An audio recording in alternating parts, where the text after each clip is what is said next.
हाँ दोस्तों, जय हिंद। इस चैनल का मोटो हमेशा ये रहा है कि देश की युवा की बात हो, राष्ट्रहित हो, देश हित हो और देश की युवा की आवाज़ हो।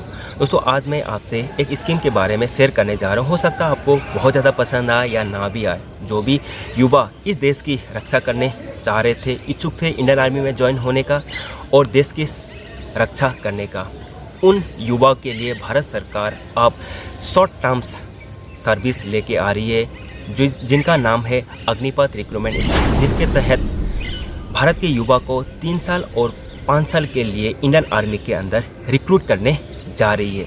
ये उन युवा के लिए बहुत अच्छा अपॉर्चुनिटी है जो देश की सेवा करने के लिए बहुत ज़्यादा आतुर थे, इच्छुक थे। इसके बारे में आज मैं आपको डिटेल से समझाऊंगा। ये अग्निपथ, जिसको टूर ऑफ ड्यूटी नाम से बताया गया है, इसके बारे में आपको मैं ग्राउंड रियलिटी समझाऊंगा और मैं अपना ओपिनियन मैं आपको भी दूंगा, मेरा राय क्या रहेगा इसके लेकर। तो वीडियो शुरू करते हैं, आइए।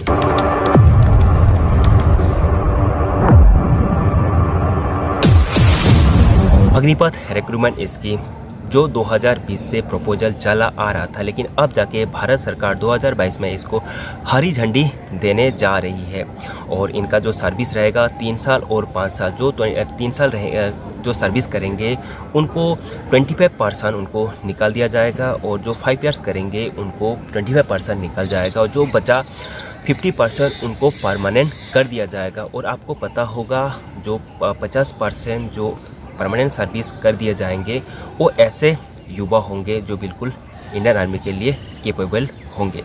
लेकिन इसका जो भी रिक्रूटमेंट है, अभी इसका कोई भी अभी तक जो भी क्राइटेरिया है अभी फ़िलहाल दिया नहीं है। लेकिन जहाँ तक ये बताया गया है कि इसमें थोड़ा सा टफ है, एजुकेशन से लेकर फिजिकल सब कुछ। इसका जो मेरा ओपिनियन है मैं आपको खुल्लम खुला बताने जा रहा हूँ।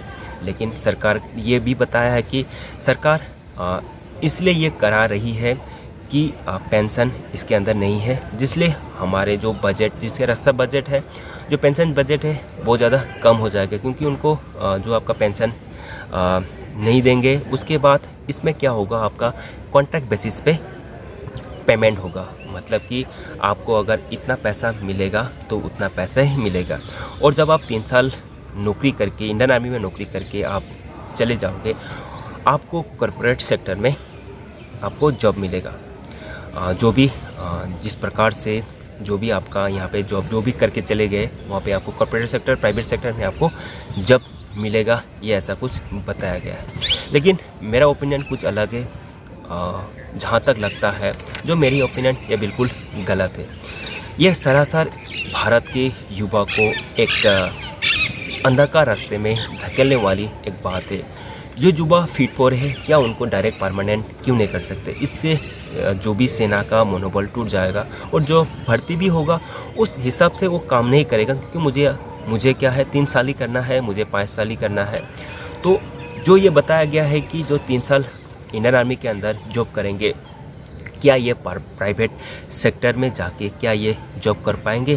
प्राइवेट सेक्टर में आपको पता होगा वहाँ पे ऐसे जो उनका ट्रेड वर्क होना चाहिए, या तो इलेक्ट्रिशियन होना चाहिए या ऐसा वगैरह वगैरह। लेकिन आपको ये भी बता दूं कि भारत में जब भारतीय सेना में जॉब करते हैं, जब रिटायरमेंट चले जाते हैं, तो बहुत सारे ऐसे जो भर्ती जो रिटायरमेंट के बाद ही उनको ऐसा अच्छा से जॉब नहीं मिलता है। या तो वो लोग कहीं बैंक में या किसी ATM में जाके ये लोग क्या करते हैं, सिक्योरिटी गार्ड का जॉब करते हैं। तो क्या ये 3 साल या 5 साल करने के बाद क्या प्राइवेट सेक्टर में जाके क्या ये जॉब मिलेगा? जहाँ तक लगता है ये बहुत ज़्यादा उम्मीद कम है। और जिस प्रकार से भारत सरकार ये बता रही है कि रक्षा बजट कम होगा, उसके बाद जो पेंशन भी कम होगा, क्या भारत सरकार इतना गरीबी होगी कि देश की सुरक्षा और अखंडता रक्षा करने के लिए आज इतना ज़्यादा लालच पे आ गई है? लेकिन जहाँ तक लगता है ये युवा के ऊपर बहुत ज़्यादा धोखा है।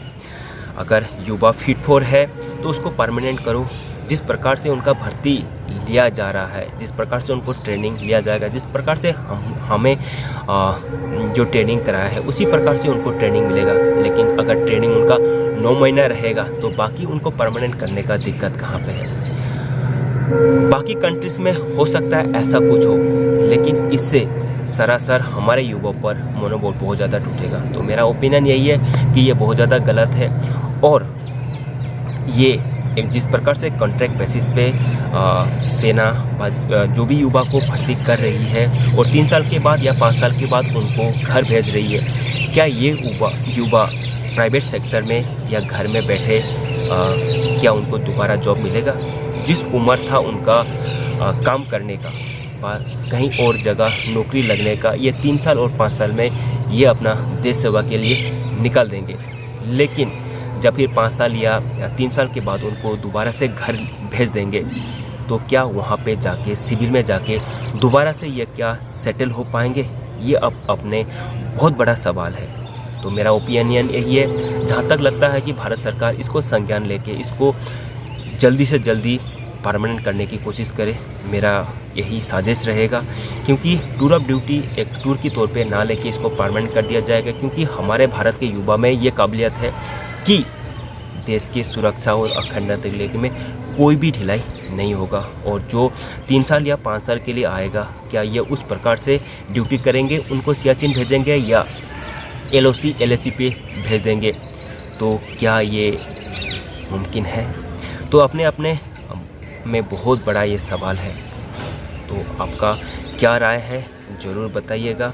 जो मुझे मेरा ओपिनियन है मैंने आपको बता दिया, जो मुझे ठीक लगा, जो मेरे ग्राउंड रियलिटी है वही मैंने आपको बताया। आपको ओपिनियन क्या है ज़रूर कमेंट सेक्शन में बताइएगा। वीडियो अच्छा लगे तो ज़रूर लाइक्स, कमेंट्स और शेयर करिएगा। आप सभी को जय हिंद, जय भारत, वंदे मातरम।